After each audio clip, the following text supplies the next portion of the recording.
بسم اللہ الرحمن الرحیم۔ تمام سامعین و حاضرین السلام علیکم ورحمۃ اللہ وبرکاتہ۔ مغفرہ، الوداع الوداع ماہ رمضان، الوداع الوداع ماہ غفران۔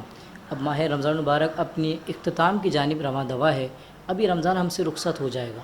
ہمیں اور آپ کو پتہ ہے ہم سب کے نبی کریم صلی اللہ علیہ وسلم کتنی خوبصورت بات ارشاد آپ نے فرمایا، اگر لوگوں کو پتہ چل جائے کہ رمضان کیا ہے تو وہ یہ تمنا کریں کہ سارا سال ہی رمضان ہو، یعنی کہ اس کی عظمتوں، اس کی رفعتوں، اس کی برکتوں کا عالم دیکھیے۔ حضور فرماتے ہیں لوگوں کی تمنا ہو کہ رمضان کیا ہے تو ان کی تو خواہش ہو کہ الحمدللہ سارا سال رمضان رہے، لیکن اللہ رب العزت نے ہر سلسلہ رکھا ہے ہمارے لیے، تب یہ رمضان رخصت ہو رہا ہے۔ تو میرے دوستوں کو، بھائیوں کو، بہنوں کو جو ہمیں دیکھتے ہیں سنتے ہیں، اگر ہماری اچھی عادتیں بن چکی ہیں تو خدا را اب رمضان کے بعد ہماری وہ عادتیں نہیں چھوٹنی چاہیے۔ مثال کے طور پر ہم 5 وقتہ نماز کے عادی ہو گئے ہیں تو رمضان کے بعد بھی عادی نماز رہیں۔ تلاوت قرآن کریم الحمدللہ اللہ نے اللہ کی توفیق سے ہم نے کھول کر پڑھنا شروع کر دیا ہے، اس کی طرف اپنی عادت کو برقرار رکھیں۔ تلاوت کے ساتھ ساتھ تفسیر پڑھ لیں تو بہت سونے پر سوگاگا ہے۔ اسی کے ساتھ ساتھ کسی یہ کہ مجلسوں میں ہم جایا کرتے تھے، اچھی جگہوں پہ شرکت کیا کرتے، اجتماعات میں سلسلہ ہمارا خیر کا ہوا کرتا تھا، یا مثال کے طور پر ہم نے شراق چاش شروع کر دی تھی، ہم نے تہجد کی نماز شروع کر دی تھی، ہم نے اوابین کی نماز شروع کر دی تھی،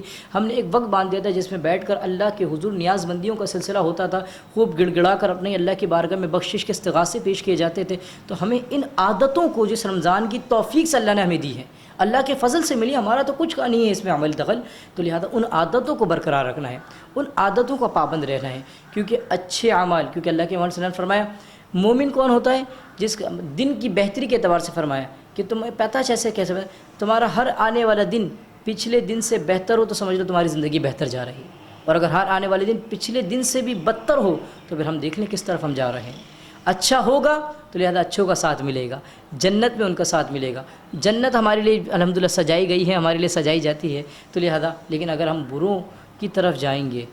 برے بن جائیں گے واپس، یا عید کا چاند نظر آتے ہی ہم معذلہ مارکیٹوں کا رخ کر لیں گے، معذلہ گناہوں بھری مجلسوں کا رخ کر لیں گے، ہمارے مرد اور عورت کا اختلاط بھول کر لیں، اعوذ باللہ بد نگاہی ہو گئی، غلط قسم کے گناہ ہو گئے، ان کی طرف چلے جائیں گے، تو جتنی بھی ہماری نیکیاں تھیں، شیطان تو آزاد ہوتا ہی اس لیے کہ آج ہی کے دن میں ان سے ساری نیکیاں معذلہ جتنے بس مہینے کی کثر تھی، تو لہذا خدا را میری آپ سے التجا ہے اس رمضان کا ہم نے تقدس کرنا ہے، اور اس کے تقدس کو، اس کے احترام کو، اس کی برکتوں کو، اس کی رحمتوں کو، اللہ کے فضل کو، اللہ کے کرم کو ہم نے رمضان کے بعد بھی باقی رکھنا ہے، رکھیں گے انشاءاللہ۔ اللہ رب العزت ہم سب کو خوب عبادت کی توفیق عطا فرمائے، 5 وقتہ نماز اللہ تبارک و تعالی زندگی کی آخری سانس تک ادا کرنے کی توفیق عطا فرمائے، آمین۔